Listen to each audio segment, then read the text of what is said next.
오늘 초청 강연해 주실 분을 간단하게 소개해 드리겠습니다.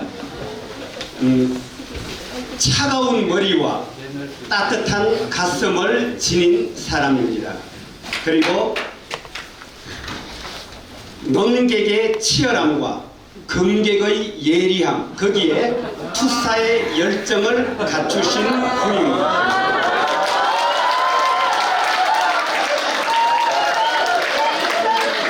실력과 경륜으로 진짜 대한민국을 떠받칠 우리 당의 자산이며 우리 나라의 자산입니다.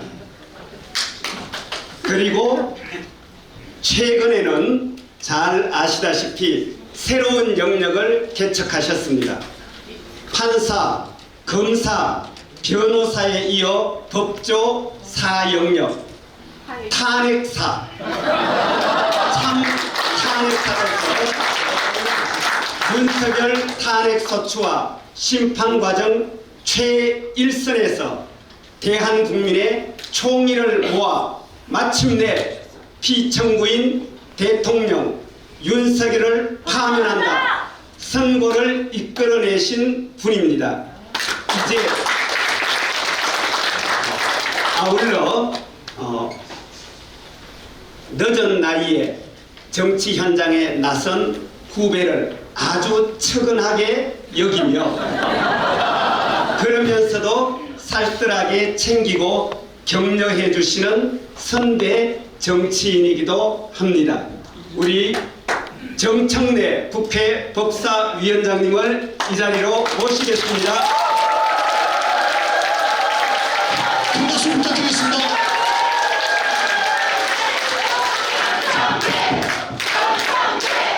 네. 여러분 안녕하십니까. 시대의 참 탄핵사 정청래입니다.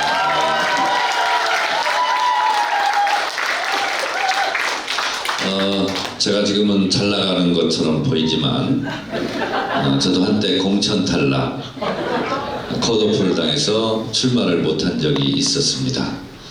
4년간 울면서 방송에 거의 매일 나갔습니다. MBN 판도라, KBS 사사건건, MBC 라디오, YTN 라디오 많이 나갔습니다. 근데 강연도 참 많이 다녔습니다. 일주일에 두세 번씩 조선팔도 강연을 많이 다녔는데 이 정도의 함성과 박수로 강연한 적이 한 번도 없었습니다.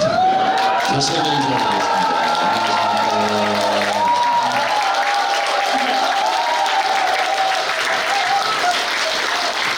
강연은 리액션이 맛입니다.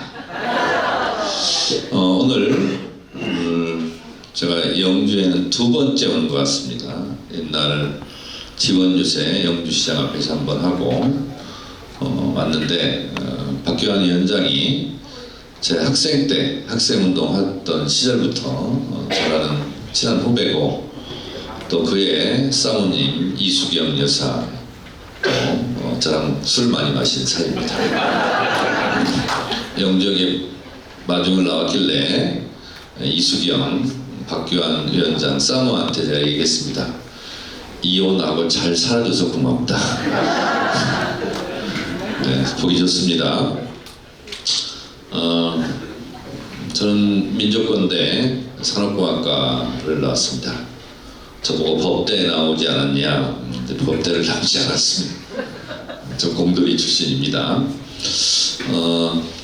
요즘 이렇게 전국을 다녀보면 저를 많이 좋아해 주시고 또 사진도 찍자고 그러고 사인도 해달라고 그러고 어떤 분은 너무 반가워서 진짜 악수를 하는데 손이 너무 아플 정도로 하시는 걸 보면서 저 개인을 좋아한다기보다는 윤석열 파면에 대한 기쁨과 환희를 저에게 이렇게 표현하는 것 같아서 저도 굉장히 기분이 좋습니다. 제가 월요일 날도 밀양 그리고 부산시당 초청 강연 다녀왔는데 오늘 또 제 후배를 보고 그러니까 옛날 생각도 나고 그래서 제 스스로 저를 한번 해부해 보도록 하겠습니다. 정청래는 누구인가? 강연 때 잘 안 하는 내용이기도 하지만 제 소개를 먼저 하면서 오늘 말씀을 자연스럽게 이어갈까 합니다. 저는 충청남도 금산군 진산면 성막리에서 10남매 중에 10번째 막내로 태어났고 제 아내는 전라남도 강진군 작천면 평길이에서 역시 10남매 중에 10번째 막내로 10남매 10번째 막내끼리 결혼해서 아들 셋 낳고 사는 집은 제가 알고 있기로 저희 집밖에 없습니다. 그런데 저는 호적상에는 5남매 중 막내 이렇게 되어 있습니다. 그 사연을 좀 말씀드려 볼까 합니다. 저희 어머니는 1921년 3.1 운동이 일어난 다음 해에 전라북도 완주군 운주면 삼북리에서 태어나서 16살 때 이름도 성도 얼굴도 한 번도 보지 못한 한 살 어린 꼬마 신랑 저희 아버지에게 대둔산을 넘어서 40리길을 걸어서 시집을 왔다고 했습니다. 이 산모통이 돌면 동네가 나올까? 또 저 산모통이 돌면 동네가 나올까? 걸어도 40리를 걸어도 동네가 나오지 않더랍니다. 저희 동네는 하늘만 빼곡히 보이는 그런 오지 중에 오지, 평지가 거의 없고 다랑이논, 천수다, 그리고 화전민 그런 동네입니다. 16살에 시집을 왔는데 너무너무 신랑이 어떻게 생겼는지 궁금하더래요. 그래서 연지곤지 찍고 마당에서 혼례식을 올리는데 신랑 신부 맞절을 했대요. 근데 너무 궁금하더래요. 어떻게 생겼는지. 그래서 맞절하다가 이렇게 봤대요. 그랬더니 저하고 똑같은 남자가 서 있었더라고요. 저희 어머니 표현이 그렇습니다. 그래서 18살에 큰아들 저희 큰형님 낳고 45세 저를 낳을 때까지 28년간 배가 불러 있었다고 저를 얘기를 합니다. 큰아들 낳고 알콩달콩 저희 큰형님이 39년생이니까 지금 살아계십니다. 86세. 지금도 건강하셔서 금산 장날, 공주 장날, 부여 장날 다니면서 뻥튀기 장사하고 있습니다. 스스로 운전하고 매우 건강합니다. 그래서 큰아들 낳고 알콩달콩 잘 지내려고 그러는데 일제시대 강제징용으로 저희 아버지가 끌려가는 뒷모습을 보면서 참 많이 울었다고 했습니다. 3년 후에 돌아왔는데 돈 한 푼 없이 남루한 옷차림으로 겨우 목숨만 부지해서 돌아왔는데 그래도 그렇게 기뻤다고 합니다. 그러다가 6.25 전쟁이 터졌습니다. 저희 동네는 대둔산 산기슭 밑에 동네이기 때문에 빨치산이 많았습니다. 낮에는 국군이 지배를 하고 밤에는 인민군이 지배를 해서 그야말로 낮과 밤이 정권이 바뀌면서 까딱하면 목숨을 잃는 그런 위험천만한 산동네였습니다. 우리 어머니는 무학입니다. 근데 참 우리 어머니 별명이 변호사예요. 모르는 거 빼고 다 압니다. 저희 어머니가 정치적 감각도 좋고 촉도 좋습니다. 그래서 저희 어머니가 중립외교를 했대요. 국군한테도 잘하고 인민군한테도 잘하고. 그래야 목숨을 부지하니까. 우리 어머니 생각에는 골고루 잘 했는데 인민군이 생각했을 때 국군 편이라고 생각을 했나 봅니다. 해가 뉘엿뉘엿지자 인민군 빨치산들이 총을 들고 저희 집을 찾아와서 아버지를 끌어냅니다. 그리고 논바닥에서 인민재판을 했습니다. 처분은 즉결 처분, 총살형. 이렇게 아버지가 총살형을 선고받고 총살 집행장으로 끌려가는 뒷모습을 보면서 저희 어머니가 또 얼마나 많이 울었을까요? 우리가 보통 시쳇말로 제 골로 간다 라는 것은 6.25 때 죽음의 골짜기, 사형 집행장, 골짜기로 끌려간다는 것이 어원입니다. 골로 간다는 뜻은 사형장으로 간다는 뜻입니다. 저희 아버지가 그야말로 골로 갔어요. 그런데 웬일인지 다시 살아서 돌아왔습니다. 저희 어머니가 머리를 순간 확 돌려보니까 살아서 돌아온 사람이 없는데, 거기 끌려가면 걸어서 나온 사람이 없는데 돌아오는 걸 보고 분명 이거는 빨치산들에게 스파이 역할을 하겠다라고 약속을 하지 않았으면 살아올 리가 없고, 또 그렇게 해서 살아와서 하룻밤을 자면 아침에는 국군이 와서 분명히 또 총으로 쏴 죽일 거다 라는 생각을 0.5초만 했다고 합니다.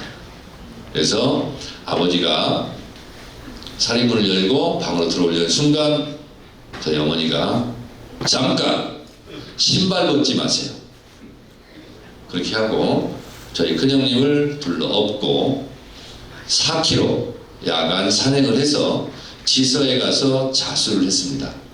근데 믿어주지를 않는 거예요. 인민군한테 끌려가서 살아온 것은 당신 빨치산 간첩되는 거 아니냐, 어떻게 믿냐.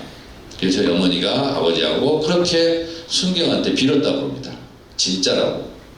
그래서 그 증거로 재판할 때 보면 증거가 굉장히 중요하더라고요. 우리 남편이 신발도 벗지 않고 곧장 이렇게 와서 자수를 했노라. 그래서 신발을 벗지 않았던 것이 인정되어서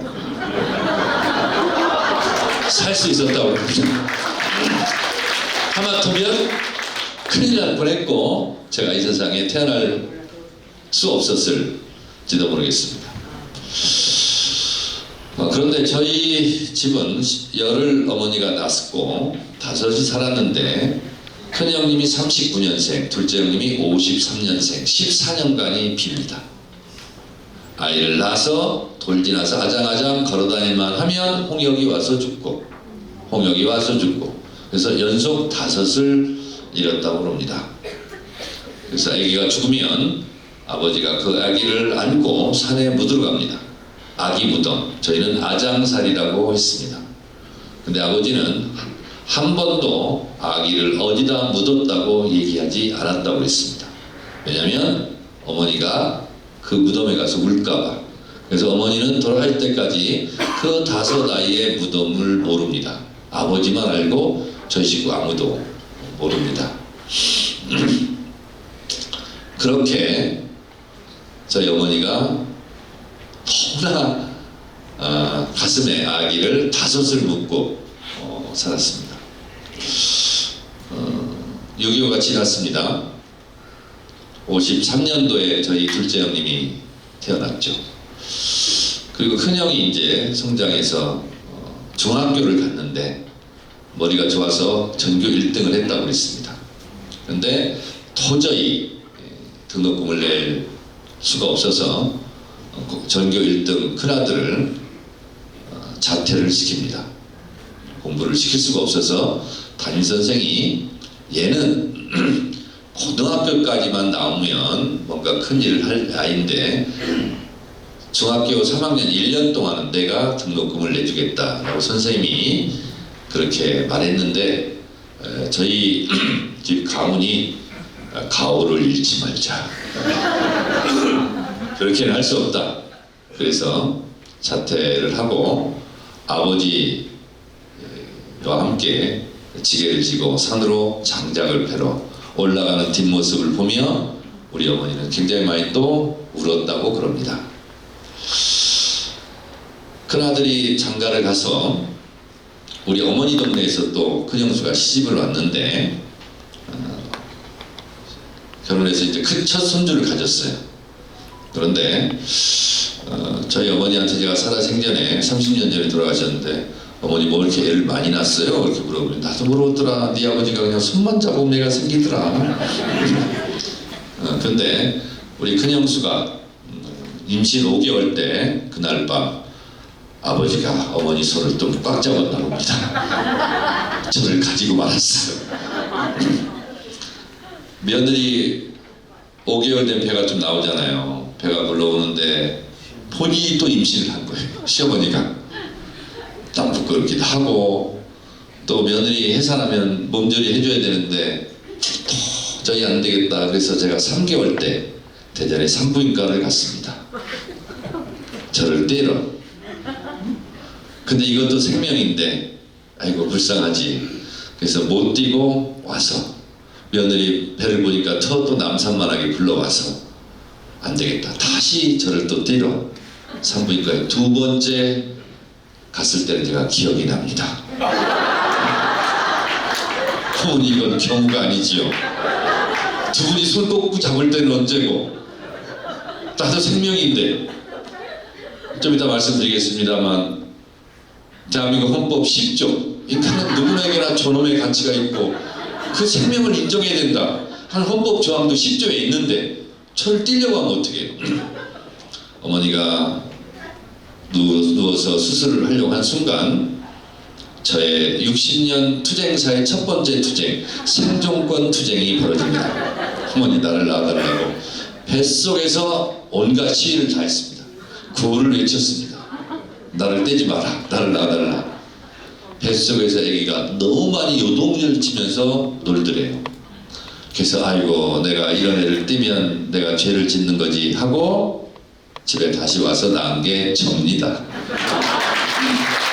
하마터면 큰일 날 뻔했습니다.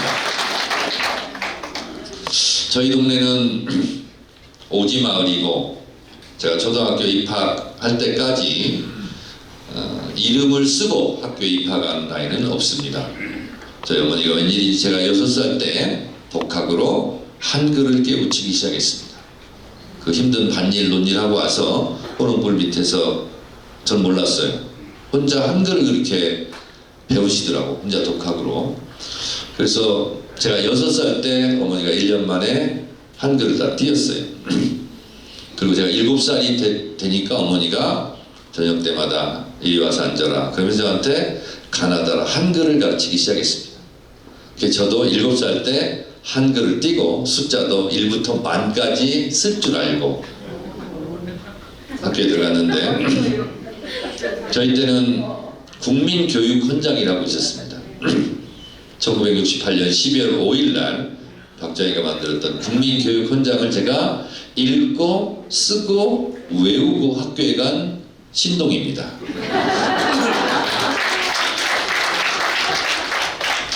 우리는 민족 중흥의 역사적 사명을 띠고 이 땅에 태어났다. 조상의 빛난 어를 오늘에 살려 안으로 자주 독립과 밖으로 인류 공영에 앞장설 때다. 이게 우리의 나갈 바를 밝혀 교육의 지표로 삼는다. 성실한 마음과 튼튼한 몸으로 학문과 기술을 배우고 익히며 타고난 저마다의 소질을 개발하고 이걸 다 외우고 갔습니다. 학교 입학했는데 선생님이 이름 쓸 줄 아는 손 들어. 그래서 제가 손을 들었어요. 그러니까 정청래 반장. 그래서 반장을 했습니다. 저희 어머니 덕분입니다. 그때 선생님이 반장은 6학년 누나들이 와서 교실 청소를 해주면 책걸상을 나란히 맞추고 맨 뒤에 있어서 날씨를 붙여라. 해가 뜨면 햇님을 붙이고 비가 오면 우산을 붙이고 날씨가 오르면 구름을 붙이거라. 그래서 제가 그걸 한 학기 동안 했습니다. 근데 가만히 생각해 보니까 딴 애들보다 1시간 늦게 가는 거예요. 그래서 제가 여름방학 때 정청래 최초의 학예 정치 구상을 합니다. 반장을 계속 할 것이냐 말 것이냐. 그래서 2학기 첫날 선생님이 들어오면 차례 경례를 해야 되는데 안 하고 제가 버팁니다. 그때 담임 선생님이 왜 인사를 안 하냐고. 그래서 제가 일어나서 지금 이 순간 반장을 사퇴합니다. 반장 사퇴 선언을 했어요. 제가. 그랬더니 선생님도 지지 않고 너는 미성년자니 자기 결정권이 없다. 어머니 모시고 와라. 그래서 밭에 일하고 있는 어머니한테 달려가서 어머니 저 반장 사퇴 선언하고 왔어요. 어머니 모시고 그랬더니 야 이놈의 자식아 내가 너 반장 시키려고 얼마나 내가 고생을 했는데 절대로 안 된다. 감나무 가지를 꺾어가지고 다리 몽댕이를 분들이겠다고 어머니가 쫓아와서 제가 도망갔습니다. 그리고 집에를 안 들어갔어요. 그래서 해가 지는데 9시가 돼도 안 들어가고 10시가 안 돼도 안 들어가니까 어머니가 청래야 밥 먹어라 하고 부르고 다녀요. 동네방네. 안 들어갔어요. 밤 10시가 되니까 울부짖고 다니는 거예요. 청래야 그까짓 거 반장 안 해도 된다. 얼른 들어와서 밥 먹어라. 안 들어갔어요. 제가 12시쯤 들어갔습니다. 그랬더니 우리 어머니가 분명히 그까짓 거 반장 안 해도 된다고 그러는데 반장 사태 절대 안 된다. 그래서 제가 저희 첫 번째 단식 투쟁이 시작되었습니다. 밥을 안 먹었어요. 아침에도 안 먹었어요. 그랬더니 어머니가 그까짓 거 반장 안 해도 된다. 그래서 제 손을 붙잡고 학교에 가서 우리 막내 아들 반장 사퇴 선언을 어머니로서 양해합니다. 허락합니다. 그래서 반장을 사퇴했었습니다. 어머니가 그렇게 저를 이뻐했는데 저희 동네는 공고, 상고, 농고 졸업하는 게 꿈이고 대학은 정말 아무 생각이 없어요. 근데 제가 그 오지마을에서 대학을 갔네요. 그것도 서울에 있는 대학. 저희 동네에서 줄여서 청래는 서울대 같다. 이렇게 얘기합니다. 서울에 있는 대학. 청래는 서울대학을 갔다. 아이고, 그 집은 이제 고생 끝났다. 청래가 대학 졸업하고 군대 갔다 오고 27살 때부터는 걔는 머리도 좋고 똑똑하니까 목표가 은행 취직입니다. 걔는 분명히 은행에 취직할 거다. 하얀 와이셔츠 입고 넥타이 메고 따박 얼굴 갖다 주면 아이고 그 집은 뭔 걱정이 있냐고. 그래서 저희 어머니 아버지가 목에 기부스를 하고 다녔습니다. 근데 어느 날 갑자기 경찰이 정청래가 수배됐다고 잡으러 옵니다. 제가 총학생회 사무실에 있는 줄 뻔히 알면서도 경찰은 봉고차 한 대 가가지고 이 집 저 집 쑤시고 다닙니다. 정청래 잡으러 왔다고. 심리전을 하는 거죠. 그러면 저희 어머니가 총학생회실로 전화가 옵니다. 청래야, 경찰이 와서 내가 막걸리하고 파전하고 흉숭이 대접하고 보냈다. 네가 자수만 한다면 후속만은 면하게 해주겠단다. 어머니 믿지 마세요. 다 거짓말이에요. 근데 또 2번이나 내려갔어요. 그러니까 우리 동네에서 갑자기 민심 동향이 바뀌기 시작합니다. 그 전까지는 그 집은 걱정 없다. 그러다가 아이고 청래는 인생 조졌다. 빨간 줄 모르고 쟤는 이제 아무것도 못한다. 그러니까 저희 아버지가 동네 사람들하고 싸우고 막걸리 먹고 그러셨어요. 그러다가 제가 수배를 받고 너무너무 허리가 아파서 하루는 온돌방에서 허리를 찢어야 되겠다고 후배 자취방에 갔는데 아이고 제가 미행을 당해가지고 안기부한테 끌려가가지고 을지로 어떤 호텔에 끌려가서 4시간 동안 수돗물이 칼칼 틀어진 상태에서 수건으로 눈을 가린 채 팬티바람으로 4시간을 맞았습니다. 그냥 눈 뜨고 맞는 것보다 수건으로 눈을 가리고 뒤를 포박당한 상태에서 팬티바람 맞는 것은 인간적으로도 굉장히 치욕스럽고 그렇습니다. 근데 제가 끌려가서 다짐한 것은 아프다고 울지 않기, 그리고 그만 때려달라고 빌지 않기. 그래서 호텔방 가운데로 구석에 가서 처박히면 다시 연금은 기어나서 가운데에서 앉아있으면 뒤에서 뒤통수를 발로 차면 촥 밀려가서 벽으로 앞머리를 찢고 또 주먹질로 이마를 때리면 또 발라다 까져서 뒤로 가가지고 또 벽에 부딪히고 그걸 4시간을 했는데 제가 지금도 멀쩡하게 살아갈 수 있는 이유는 아프다고 울지 않았고 그만 때려달라고 울지 않았습니다. 이걸 보고 사자성어로 정신승리라고 합니다.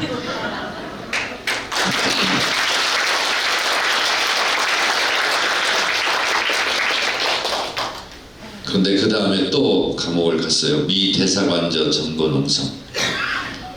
경찰이 진압을 못해요. 보통 5분 정도 버티기 힘든데, 근데 미 대사가 살고 있는 집 뒤쪽에 붉은 벽돌을 허물고 왔어요.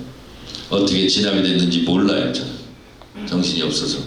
그리고 남대문 경찰서에 끌려갔는데 저는 그래도 두 번째 끌려오는 거라서 경험이 있어서 우리가 들어온 이유를 내가 기자회견하겠다. 우리는 농축산물 수입 개방 반대, 노태우 대통령 미국 가서 이거 다 들어주고 오지 마라. 그걸 외치고 했거든요. 농축산물 우리 농민, 어민 다 죽는다. 수입 개방 압력에 절대 굴복하지 마라. 저는 그때부터 농민들을 사랑했습니다. 우리 농민들 많이 계시죠? 그 이유를 나는 기자회견으로 밝히겠다고 했더니 잡혀온 놈이 건방지게 기자회견 한다고 하면서 경찰이 날라와서 뒤통수를 때렸는데 때리는 경찰이 이상했나 봐요. 너 뒷머리가 왜 이래? 그래서 제가 이렇게 보니까 방패로 찍혀가지고 피가 떡이져가지고 말라가지고 핏가루가 한 움큼 잡히더라고요. 그래서 빨리 가서 병원 가자고 남대문 경찰서 뒤쪽에 한덕병원에 가서 엑스레이를 찍고 하는데 열바늘을 꿰맸습니다. 저는 그래서 단식 투쟁은 가능하지만 삭발 투쟁은 불가능합니다. 머리가 이만큼 찢어져가지고 그러더니 의사가 하는 말이 머리를 다쳤으나 머리는 정상이다. 그래서 압박붕대를 감고 미이라처럼 하고 내려오는데 서울역 전광판에 반짝반짝 속보가 떠요. 전대역 결사대 미 대사관장 한대 점거 톱뉴스더라고요. 그래서 너무 기분이 좋았습니다. 그래서 제가 2년 감옥을 살았습니다. 근데 서울구치소에 이제 두 번째 가는 거예요. 그래서 제가 두 번째 갔기 때문에 제가 서울구치소 옥중투쟁위원장을 제가 역임을 했습니다. 감옥 살면서 서울구치소 옥중투쟁장에 이어서 목포교도소 옥중투쟁위원장을 했습니다. 옥중투쟁위원장을 하니까 서울구치소장이 시골에 연로하신 어머니가 오셨는데 옥중투쟁위원장이니까 특별면회를 허락했습니다. 그래서 1시간 동안 유리창이 아니라 손잡고 하는 면회입니다. 어머니가 올라오셨는데 55분간 울기만 하세요. 아무 말씀도 못 하시고. 근데 교도관이 뭘 적어야 되는데 적을 게 없어요. 어머니가 흐흐흐 크크크 하니까 흐흐흐 크크크 이런 것만 적어요. 교도관이 어머니 이제 시간이 얼마 남지 않았습니다. 무슨 말씀이라도 하세요. 그러니까 우리 어머니가 막내야 삼시세끼는 꼬박꼬박 챙겨 먹어라. 나 간다. 딱 이 말씀을 하시고 보안과 앞마당을 걸어 나가시는데 걸어가는 뒷모습이 너무 힘이 없어요. 미적 30-40m를 걸어 나가시더니 철문을 딱 잡았어요. 저는 어머니가 혹시 뒤돌아보면 인사를 드리려고 제수복을 입고 기다리는데 어머니가 그냥 잠깐 멈추더니 저를 안 보고 그냥 나가셨어요. 그리고 저는 징역 2년을 받고 목포교도소로 이제 이감을 갔어요. 이감을 가서 또 옥중투쟁위원장의 소임을 다 하고 있는데 저보다 4살 많은 형한테 편지가 왔어요. 결혼식 청첩장이었어요. 내가 너 나오면 결혼식 올리려고 했는데 2년간은 못 기다리겠다. 나는 구속되어서 해방감을 느끼지 못하는데 결혼식장도 하필이면 수원 해방교회예요. 못 나오더라도 축하는 해주기 바란다. 그래서 축하를 하려고 생각했더니 마지막에 당구장 표시로 추신 이렇게 썼어요. 어머니가 못 걸으신다. 매일같이 걷게 해달라고 우신다. 너 나올 날만을 기다리고 있다. 이렇게 썼어요. 사연인즉 저는 몰랐는데 서울구치소에서 저를 면회를 하고 집으로 내려가서 충격으로 3일 후에 도라지밭에서 쓰러지셔서 못 걷게 된 겁니다. 그리고 6년 동안 못 걸으시고 결국은 돌아가셨는데, 제가 어머니가 정상적으로 걷는 모습은 서울구치소 면회 끝나고 보안과 앞마당을 걸어 나가셨던 그 모습이 어머님의 정상적인 걸음걸이의 마지막일 줄은 정말 몰랐습니다. 감옥을 2년 살고 나왔더니 어머니가 못 걸어요. 그리고 몸이 많이 작아졌어요. 그랬더니 어머니가 오자마자 하시는 말씀이, 못 걷고 그렇게 힘들면 자식이 나와서 석방돼서 기쁘고, 이런 표현도 짧게 하시더라고요. 첫 번째 감옥 가서 나왔을 때는 인천의 누나 아파트에 제가 벨 누르고 들어가니까 우리 어머니가 6.25 때 아버지한테 했던 말하고 똑같이 하시더라고요. 신발 벗지 마. 첫 번째 구속되고 나왔을 때, 건강하실 때는. 그랬더니 쟁반에다가 두고 생도모 2개를 갖고 오셔가지고, 2번 다시 감옥 가면 안 된다. 이걸 다 먹어야 신발을 벗는다. 그래서 한 모는 먹었는데 2모째는 힘듭니다. 어머니가 입을 벌려가지고 강제로 이렇게 투입을 하셨어요. 그 2번 다시 감옥 가지 말라고 했는데 2번 다시 간 거예요. 근데 어머니가 2번째 감옥 살고 2년 후에 나왔을 때는 그 말씀도 안 하시더라고요. 그러더니 하신 말씀이 이거예요. 어머니도 참 힘드셨구나 하는 생각을 했는데, 아이고 막내야, 포천에 있는 할렐루야 기도원에 가면 안진뱅이도 다른 박질을 하고 눈먼 봉사도 안경 안 쓰고 세상을 본다는데 내가 꼭 가자는 건 아니다. 그래서 제가 뭔 말인지 몰랐어요. 나도 좀 눈치가 없는 거지. 근데 어머니가 다시 그래, 저를 보면서. 아이고 막내야, 포천에 있는 할렐루야 기도원에 가면 눈먼 봉사도 안경 안 쓰고 세상을 볼 수 있고 한증뱅이도 다른 박질 한다는데 내가 꼭 가자는 건 아니다. 그래서 제가 바로 택시를 대절해서 포천 할렐루야 기도원에 갔습니다. 갔더니 김계화 원장이 진짜로 신유의 은사가 있더라고요. 암 환자들, 말기 암 환자들이 와요, 거기를. 그리고 실제로 살아서 봉사하고 있는 사람도 제가 여러 봤습니다. 근데 저는 예수를 믿지 않기 때문에 혹시 우리 어머니가 하나님한테 불이익을 당하면 어떡하지? 그걸 메꿀 수 있도록 착하게 내가 살아야 되겠다. 봉사활동 해야 되겠다. 그래서 암 환자 50명을 제가 케어를 했습니다. 보살폈습니다.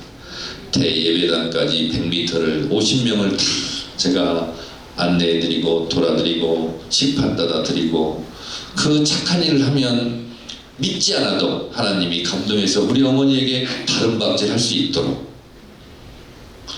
근데 하루에 1명이 죽어나가면 1명이 다시 오고, 2명이 죽어나가면 2명이 다시 오는데 그걸 제가 다 했어요.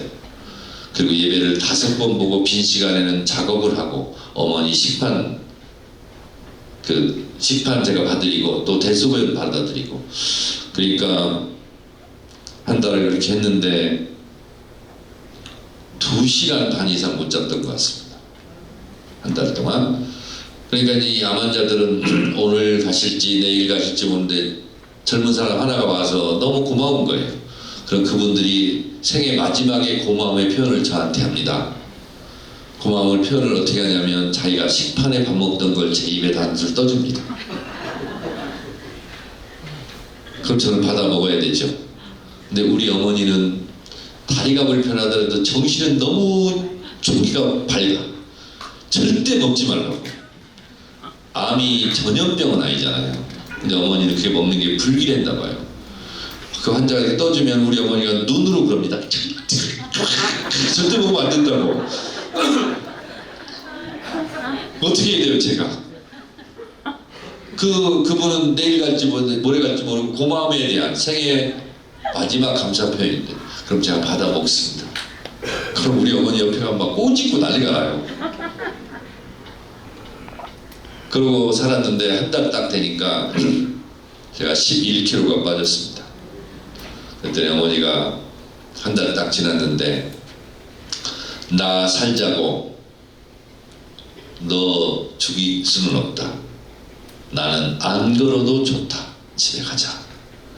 그리고 나서 한 번도 걷게 해달라는 얘기를 안 하신 우리 어머니. 돌아가시기 한 2, 3년 전쯤에는 제가 서울에서 학원을 했는데 언제 가실지도 모르기 때문에 안 날려다 저를 낳으신 우리 어머니 그래도 성의 표현을 해야 되겠더라고요. 2주에 한 번씩 제가 대전에 내려갔습니다. 제가 내려가면 큰 며느리, 작은 며느리, 손주, 손녀딸 못 들어오게 해요. 꼭 저만 옆에서 잘해요. 근데 몇 년간 한 방에서 대소를 받아내면 그 방이 굉장히 향기로움이 넘칩니다. 저는 좋았어요. 어머니 옆에 자는 게. 그러면 대소변을 보시면 제가 마른 수건 짜가지고 다 닦아드립니다. 이렇게 닦아드리면 우리 어머니도 여자잖아요. 그러니까 좀 쑥스럽고 그랬는지 우리 어머니가 가슴을 닦아드리면 꼭 하신 말씀이 있어요. 아이고, 내가 너 옛날에 젖동량은 안 시켰다. 젖동량을 안 시켰다. 아이고, 내가 옛날에 참 좋았는데 지금은 할머니가 돼가지고 쭈그런 방탱이가 됐다. 나는 젖동량은 안 시켰다. 닦아드릴 때마다 그 말씀을 하세요. 왜 그랬는지는 모르겠어. 그러니까 어머니가 그 말씀을 항상 하셔요. 그리고 한 2, 3년을 2주에 한 번씩 이렇게 했는데 하루는 큰형님한테 전화가 왔어요. 막내야, 어머니가 오래 못 버티실 것 같다. 빨리 내려와라. 그래서 마포에서 대전까지 제가 1시간 10분에 내려갔습니다.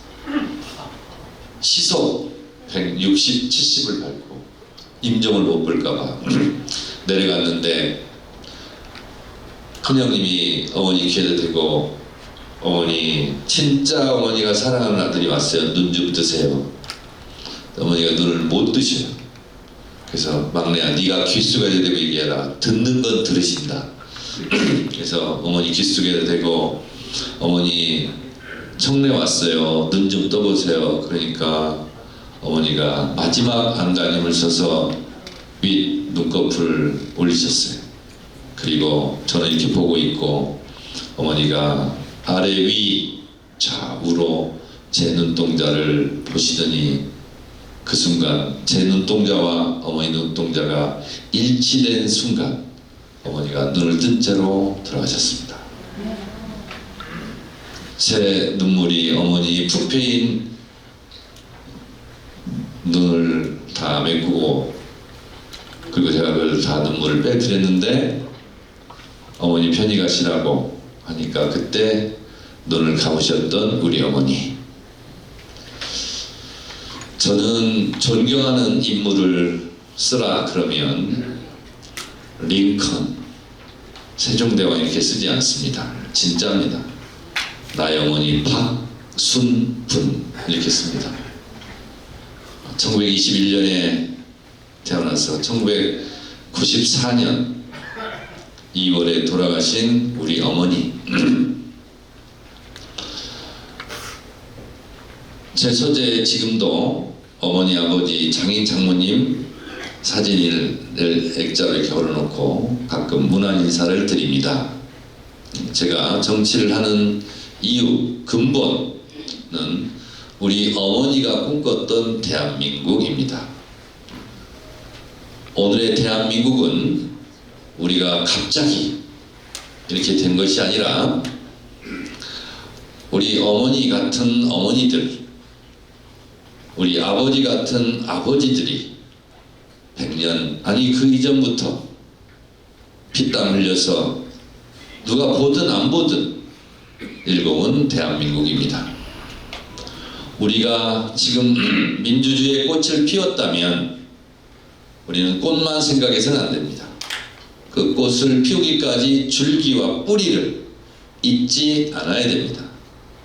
저는 저의 개인적인 자연인 정청래의 뿌리가 저희 어머니, 아버지, 할아버지, 할머니, 외할아버지, 할머니지만 그 수많은 어머니, 아버지들 그리고 저 3년 전 전당대회 때 돌아가신 우리 큰 형수님과 같은 며느리들 그리고 우리 형님들 일궈온 그런 대한민국입니다. 우리 어머니가 꿈꿨을 대한민국을 한번 생각해 봅니다. 일제시대 때 나라 잃은 백성은 상갓집 개만도 못하다는 얘기가 있습니다. 얼마나 서러웠을까. 우리 어머니가 꿈꿨을 대한민국, 나라를 잃지 않는 백성, 독립국가를 꿈꾸지 않았을까. 6.25 전쟁 때 남편을 청살장에 끌려가는 뒷모습을 보면서 가세요. 안녕. 이렇게 심각할 때 나가는 거 얼마나 미안할까. 박수 우리 이영수 위원장님.